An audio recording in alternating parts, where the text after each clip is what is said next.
Shalom, selamat hari Minggu untuk kita semua. Saat ini kita memasuki Minggu 17 Mei 2020 yang juga kita peringati sebagai minggu kelima sesudah masa Paskah dan juga Minggu Rogate yang mengajak kita untuk bersama-sama berdoa kepada Tuhan. Dalam pekan ini juga kita sebagai GKBB juga akan membuka bulan misi GKBB tahun 2020 meskipun di tengah pandemi corona yang masih melanda kehidupan kita pada saat ini. Katakan sebagai subtema kita, janganlah takut, bersatulah dan tetaplah bersaksi dengan kuasa Roh Kudus. Karena itu sebelum kita akan bersama-sama merenungkan firman Tuhan pada saat ini, mari kita datang pada Tuhan untuk kembali mohon pertolongan Tuhan. Mari kita berdoa. Bapa kami yang ada di surga, dikuduskanlah namamu. Pada hari ini kami ingin mendengar sabda-Mu Tuhan, berfirmanlah kepada kami melalui kitab Injil Matius 6 ayat 5-15. Berkati kami Tuhan, dan kami percaya Roh Kudus Tuhan yang memampukan kami untuk senantiasa menjadi pendengar yang baik dan juga menjadi pelaku-pelaku firman Tuhan di dalam hidup kami. Berfirmanlah ya Tuhan, kami siap untuk mendengarkan firman-Mu. Hanya di dalam nama Tuhan kami Yesus Kristus, Sang Juru Selamat kami yang hidup, kami berdoa. Amin. Saudara-saudara yang terkasih di dalam Tuhan kita Yesus Kristus, kita akan bersama-sama membaca firman Tuhan yang terambil dari kitab Injil Matius pasalnya yang ke-6, ayatnya yang ke-5 sampai ayatnya yang ke-15. Hal berdoa. Saya akan membacakan bagi kita demikian firman Tuhan. Dan apabila kamu berdoa, janganlah berdoa seperti orang munafik.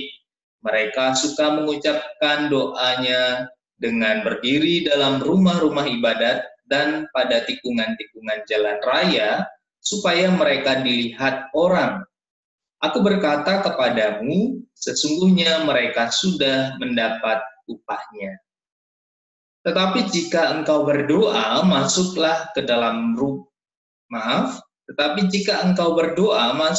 dalam kamarmu, tutuplah pintu dan berdoalah kepada Bapamu yang ada di tempat tersembunyi, maka Bapamu yang melihat yang tersembunyi akan membalasnya kepadamu. Lagi pula dalam doamu itu janganlah kamu bertele-tele seperti kebiasaan orang yang tidak mengenal Allah. Mereka menyangka bahwa karena banyaknya kata-kata doanya akan dikabulkan. Jadi janganlah kamu seperti mereka, karena Bapamu mengetahui apa yang kamu perlukan sebelum kamu minta kepadanya. Karena itu berdoalah demikian. Bapa kami yang di surga, dikuduskanlah namamu, datanglah kerajaanmu, jadilah kehendakmu di bumi seperti di surga. Berikanlah kami pada hari ini makanan kami yang secukupnya, dan ampunilah kami akan kesalahan kami, seperti kami juga mengampuni orang yang bersalah kepada kami. Dan janganlah membawa kami ke dalam pencobaan, tetapi lepaskanlah kami daripada yang jahat, karena Engkaulah yang mempunyai kerajaan dan kuasa dan kemuliaan sampai selama-lamanya. Amin. Karena jikalau kamu mengampuni kesalahan orang, Bapamu yang di sorga akan mengampuni kamu juga. Tetapi jikalau kamu tidak mengampuni orang, Bapamu juga tidak akan mengampuni kesalahan. Demikian pembacaan firman Tuhan. Berbahagia bagi setiap kita yang tidak hanya membaca merenungkan firman Tuhan, tetapi dengan setia senantiasa menjadi pelaku-pelaku firman Tuhan di dalam hidup setiap waktu. Haleluya. Haleluya. Haleluya. Haleluya.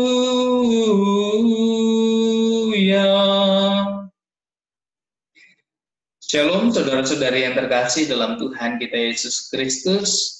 Cukup lama tidak berjumpa dengan saya melalui video streaming, dan pada hari ini puji Tuhan kembali kita bisa berjumpa meski terpisah jarak tempat namun kita masih bisa mengucap syukur untuk memasuki Minggu Rogate, dan juga bersama-sama kita akan membuka bulan misi GKPB di tahun 2020 saat ini.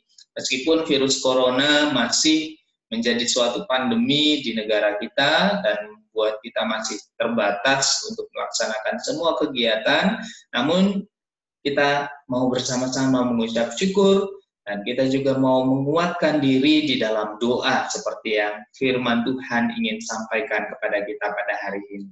Firman Tuhan yang terambil dari kitab Injil Matius 6 ayatnya yang kelima sampai ayatnya yang ke-15 pada hari ini ingin memberikan kita beberapa poin pesan yang penting untuk kita, bagaimana agar kehidupan kita sebagai orang percaya, sebagai orang Kristen, benar-benar memiliki karakter hidup di dalam doa. Hidup di dalam doa mencerminkan bagaimana gambaran pribadi, hubungan antara kita dengan Tuhan kita. Jadi khusus dalam Injil Matius 6 ayat 5-15 ini berbicara tentang doa secara pribadi, hubungan secara pribadi yang kita jalin antara pribadi kita, pribadi masing-masing dengan Tuhan kita. Dan pada hari ini kita juga mau belajar bersama-sama. Yang pertama, kita mau belajar dari latar belakang penulisan dari kitab ini. Kenapa Tuhan Yesus sampai menyampaikan firman Tuhan yang kita baca pada hari ini. Adapun latar belakang yang pertama adalah pada waktu latar belakang tempat di mana Tuhan Yesus sedang berkumpul pada waktu itu bersama dengan para muridnya setelah ia mengajarkan banyak orang. Nah, di sini dalam perkumpulan itu ada seorang murid yang kita juga bisa baca dari perbandingan teks dalam kitab Injil yang lain. Kalau Bapak Ibu melihat di Alkitab, di bawah tanda hal berdoa, di situ ada kitab Lukas 11 ayat 2-4. Nah, itu adalah kitab perbandingan teks. Jadi silahkan dibaca juga perbandingan teksnya di dalam kitab Lukas supaya kita lebih jelas lagi dalam membaca firman Tuhan. Nah, kembali lagi dalam ketika Yesus berkumpul dengan para murid, ada seorang murid yang bertanya, "Tuhan, bagaimana doa yang terbaik?" Dan di sini Tuhan Yesus mau menyampaikan kepada para murid, secara khusus juga bagi kita sekalian. Tuhan Yesus menyampaikan, apabila kita berdoa, jangan seperti orang munafik. Kemudian doa secara pribadi, masuk kamar, tutup pintu. Dan yang ketiga, doa jangan bertele-tele. Nah, ada 3 hal penting yang nanti akan kita urai bersama-sama. Namun sebelum itu kembali kepada latar belakang. Rupanya apa yang mendasari Tuhan Yesus menyampaikan 3 hal ini adalah adanya kebiasaan pada waktu itu yang dilakukan oleh orang-orang Yahudi atau orang-orang yang menganggap dirinya rohaniawan. Jadi ada kesombongan iman yang sudah menjadi suatu kebiasaan pada waktu itu. Mengapa Tuhan Yesus menyampaikan di ayat yang pertama, jangan berdoa seperti orang munafik. Nah, di sini kalau kita membaca ada perbandingan teks yang juga kita bisa lihat di dalam kitab Lukas pasal 18 ayatnya yang ke-9 sampai ayatnya yang ke-14. Kita juga bisa lihat di dalam kitab Injil Lukas pasal 18 ayat 9 sampai 14. Di situ kalau kita baca perbandingan teksnya, kenapa Tuhan Yesus mengajak kita berdoa jangan seperti orang munafik. Karena di dalam teks ini, di dalam teks kitab Lukas 18 ayat 9 sampai 14 di situ menceritakan bagaimana doa antara orang Farisi dengan pemungut cukai. Orang Farisi menganggap dirinya itu adalah orang yang baik dan merendahkan pemungut cukai, bahkan merendahkan orang-orang berdosa. Nah, jadi di dalam doanya ia mengucap syukur, tidak seperti orang-orang berdosa itu. Jadi hal-hal yang seperti ini yang dikatakan Tuhan Yesus menjadi poin pertama yang kita tangkap. Bagaimana cara berdoa yang benar adalah jangan berdoa seperti orang munafik yang dikategorikan juga seperti orang Farisi dalam kitab Lukas 18 ayat 9 sampai 14. Nah, saudara-saudara yang terkasih, seringkali orang mau berdoa itu supaya kelihatan berdoa. Nah, ini yang menjadi sesuatu hal yang juga menjadi suatu kritikan penting untuk kita sekalian sebagai orang percaya saat ini. Dalam masa pandemi corona saat ini, benarkah kita berdoa kepada Tuhan? Sudahkah kita berdoa kepada Tuhan? Apakah doa kita itu kita lakukan sebagai bentuk kita membangun relasi pribadi antara kita dengan Tuhan, atau hanya supaya kelihatan berdoa? Nah, ini juga menjadi suatu hal yang penting yang patut kita renungkan di dalam kehidupan kita sebagai suatu kritik bagi kita orang-orang yang percaya, khususnya di dalam melewati masa-masa, memasuki masa-masa pandemi corona saat ini. Kita diajak semakin giat, semakin erat di dalam membangun relasi, bukan relasi yang munafik, yang bisa membohongi mata orang banyak, namun tidak bisa menipu Tuhan kita. Nah, saudara-saudara yang terkasih, poin kedua yang penting juga setelah ayatnya yang kelima dari kitab Matius 6 ini, poin kedua adalah pesan yang kedua, ketika kita mau berdoa, masuklah ke kamar, tutup pintu, dan berdoa. Maka Tuhan yang tersembunyi akan mendengar doa-doa kita, dan juga dikatakan di situ, maka Bapamu yang melihat yang tersembunyi akan membalasnya kepadamu. Seringkali di dalam kehidupan kita, kita berdoa supaya kelihatan berdoa. Bukan supaya apa yang kita rasakan tersalurkan, tersampaikan kepada Tuhan. Benar-benar tersampaikan kepada Tuhan. Nah, saudara-saudara yang terkasih dalam Tuhan kita Yesus Kristus, seberapa banyak orang percaya yang saat ini benar-benar berdoa, menyampaikan perasaan, mengutarakan perasaan, curhat kepada Tuhan yang sejati. Saat ini kita diajak kembali masuk ke dalam kamar, mengadakan relasi yang intens antara pribadi kita dengan Tuhan.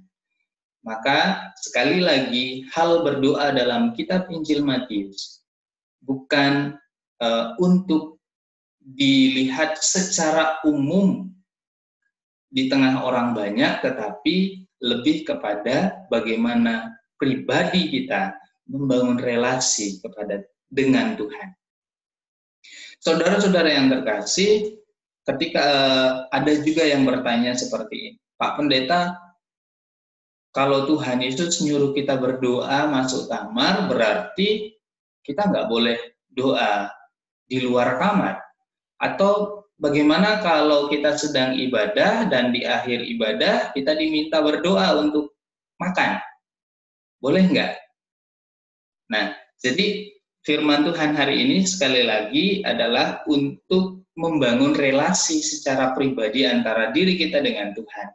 Berbeda konteksnya dengan ketika kita beribadah bersama dengan orang banyak, bersama dengan jemaat Tuhan, di tengah-tengah orang banyak, kemudian diminta berdoa di depan umum, itu beda konteksnya. Ketika itu terjadi, maka konteks yang akan kita ambil adalah firman Tuhan, di mana 2-3 orang berkumpul dalam namaku, di situ aku ada bersama-sama di tengah-tengah mereka. Nah, saudara-saudaraku yang terkasih, jadi sekali lagi konteks doa masuk ke dalam kamar, tutup pintu kamar, ini terjadi dalam konteks doa yang akan kita hubungan yang akan kita bangun antara pribadi kita dengan Tuhan. Jadi kalau kita duduk bersama dengan keluarga kita saat ini, anak diminta berdoa, istri diminta berdoa, suami berdoa, itu hal yang baik untuk kita lakukan bersama-sama. Beda konteksnya. Sekali lagi, beda konteksnya. Nah, kemudian itu yang kedua. Yang pertama tadi, jangan berdoa seperti orang munafik. Yang kedua, berdoa, masuk kamar, tutup pintu. Oh ya, ada yang ketinggalan. Di dalam hal yang kedua ini, dikatakan di situ hal yang unik di situ di akhir adalah Bapamu yang ada di tempat tersembunyi. Jadi secara bagi kita, secara pribadi ketika kita berdoa, benar-benar mau berkomunikasi dengan Tuhan secara pribadi, tentunya kita akan berusaha mencari tempat yang nyaman, berusaha untuk mencari tempat yang benar-benar membuat kita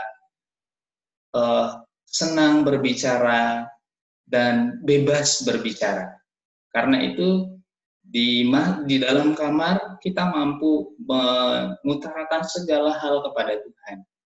Dan tidak usah canggung, tidak usah malu, karena perbedaan doa di dalam kamar dengan di dalam persekutuan gereja, jemaat itu sangat berbeda. Contoh, Tuhan, tolong Putu mau melayani hari ini. Terima kasih Tuhan Yesus. Amin. Tapi di dalam gereja, doanya, ya Tuhan, tolong kami saat ini karena kami ingin mendengar sabda-Mu. Terima kasih ya Tuhan. Amin. Bisa saudara-saudara rasakan, bisa saudara-saudara dengarkan perbedaannya lebih ke pribadi dan juga menempatkan bagaimana hubungan pribadi dan juga berada di tengah-tengah lingkungan kelompok sosial atau di tengah-tengah lingkungan jemaat. Dan yang ketiga, poin yang ketiga dikatakan di sini, lagi pula dalam doamu itu janganlah kamu bertele-tele seperti kebiasaan orang yang tidak mengenal Allah. Nah, saudara-saudara yang terkasih, masih banyak orang-orang di gereja saat ini yang beranggapan bahwa doa yang panjang, doa yang kata-katanya bagus, itu adalah doa yang terbaik. Tuhan Yesus mematahkan semua itu. Doa jangan bertele-tele, saudara-saudaraku. Doa yang penting, doa dengan sub-sub yang penting, yang memang harus kita doakan. Dikatakan di sini, Tuhan itu sudah tahu. Ya, mereka menyangka bahwa karena banyaknya kata-katanya, kata-kata doanya akan dikabulkan. Ya, janganlah kamu seperti mereka karena Bapamu mengetahui apa yang kamu perlukan sebelum kamu minta kepadanya. Ya, dalam beberapa kesempatan juga dikatakan, saya pernah berjumpa dengan beberapa teman, kerabat, mengatakan, wah mau doa makan saja mengulang syafaat. Nah, hal ini sering terjadi, mungkin tidak asing di telinga kita. Saudara-saudara yang terkasih, dalam hal ini kita mau belajar bersama-sama bagaimana caranya supaya kita mampu berdoa secara ringkas. Karena itu Tuhan tidak hanya menyampaikan secara garis besar, tetapi Tuhan pun memberikan contoh yang sangat sederhana yang mampu kita ikuti bersama. Kita akan saksikan, kita akan simak dalam ayat-ayat yang selanjutnya. Supaya doa kita tidak bertele-tele, bagaimana caranya? Yang pertama, dalam doa cukup mengikuti instruksi seperti doa Bapa kami. Yang pertama adalah sapa Tuhan kita dengan penuh hormat dalam kekudusannya. Allah Bapa kami yang ada di surga, dikuduskanlah namamu. Kemudian yang kedua, memohon suasana surgawi hadir memenuhi kehidupan kita atas kehendaknya. Datanglah kerajaanmu, jadilah kehendakmu di bumi seperti di surga. Kemudian minta, setelah menyapa Tuhan, kemudian memohon suasana surgawi memenuhi kita, baru kita meminta. Apa yang kita minta? Yang pertama, berikanlah kami pada hari ini makanan kami yang secukupnya, meminta makan yang secukupnya. Kemudian yang kedua, meminta pengampunan, seperti kita mengampuni sesama kita. Yang ketiga, meminta Tuhan untuk melepaskan diri kita dari pencobaan ataupun hal-hal yang jahat. 3 poin ini yang seharusnya selalu kita minta. Jadi, cara pertama adalah menyapa Tuhan dalam kekudusannya, memohon suasana surgawi. Kemudian yang kita minta makan cukup, kemudian minta pengampunan, kemudian minta Tuhan melepaskan kita dari hal-hal yang jahat dan dari pencobaan. Hanya 3 hal yang penting, hal yang ini yang disampaikan oleh Tuhan di dalam kehidupan kita ketika kita berdoa. Jadi sekali lagi, ketika kita mau berdoa, kita diajak untuk menyapa Tuhan, kemudian memohon suasana yang baik, suasana surgawi untuk memenuhi kita sehingga memampukan kita untuk meminta. Ya, apa yang kita minta? Makanan yang cukup. Saudara-saudara, minta makanan yang cukup. Karena itu apabila saat ini saudara-saudara menikmati makanan yang sangat lebih dari cukup, jangan sia-siakan, apalagi buang-buang makanan, apalagi menyia-nyiakan makanan. Karena kita sudah minta, Tuhan cukupkan. Kemudian, minta pengampunan. Seperti kita mengampuni sesama kita. Meminta Tuhan untuk melepaskan kita dari belenggu, pencobaan, dan hal-hal yang jahat. Kemudian, ada hal keempat yang harus kita lakukan dalam doa. Akhiri doa kita dengan pengakuan bahwa Dialah Tuhan yang empunya kerajaan surga kini kekal sampai selama-lamanya.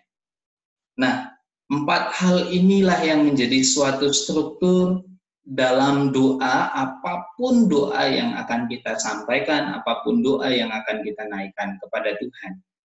Karena itu saudara-saudari yang terkasih, mari kita lakukan ini di dalam bulan misi GKPB 2020, dalam membuka bulan misi ini, kemudian di dalam memasuki Pekan Rogate yang mengajak kita semakin erat dalam berdoa. Karena doa adalah nafas hidup orang percaya. Saudara-saudara yang terkasih, terakhir ada kata kunci dan juga catatan penting bagi kita. Jangan ditinggalkan. Ayat 14 dan 15 firman Tuhan pada hari ini. Karena jikalau kamu mengampuni kesalahan orang, Bapamu yang di sorga akan mengampuni kamu juga. Tetapi jikalau kamu tidak mengampuni orang, Bapamu juga tidak akan mengampuni kesalahan. Sebelum berdoa, lakukan pengampunan. Lepaskan pengampunan terlebih dahulu. Jangan sampai kita menyangka Tuhan tidak mendengar doa kita. Yang sebenarnya terjadi adalah Tuhan tidak mau mengampuni kita karena kita berdoa, masih ada benci di hati kita. Selamat memasuki Minggu Rogate. Tuhan Yesus menyertai kita, Tuhan Yesus memberkati kita, Tuhan Yesus memampukan kita keluar dari belenggu pandemi COVID-19. Dalam nama Yesus, bulan misi GKPB 2020, pada hari ini kita buka bersama dalam suatu keyakinan Tuhan Yesus menyertai kita selamanya. Amin. Mari kita tutup, kita akhiri di dalam doa. Ya Tuhan, kami mengucap syukur, berterima kasih untuk firman-Mu. Selanjutnya kami serahkan kehidupan kami agar senantiasa menjadi pelaku-pelaku firman dan penurut-penurut firman Tuhan di dalam hidup kami. Ampunilah kami Tuhan apabila ada terselip salah dan dosa, baik yang keluar, yang terjadi melalui tutur kata, tingkah laku, perbuatan kami, secara sengaja, tidak sengaja. Kami percaya Tuhan Yesus sudah menyelamatkan kami dan membawa kami di dalam kehidupan yang terang. Inilah doa kami Tuhan, inilah kehidupan kami serahkan kini kekal sampai selama-lamanya. Amin. Saya Pendeta Putu Adi, Tuhan Yesus memberkati kita sekalian. Selamat hari Minggu.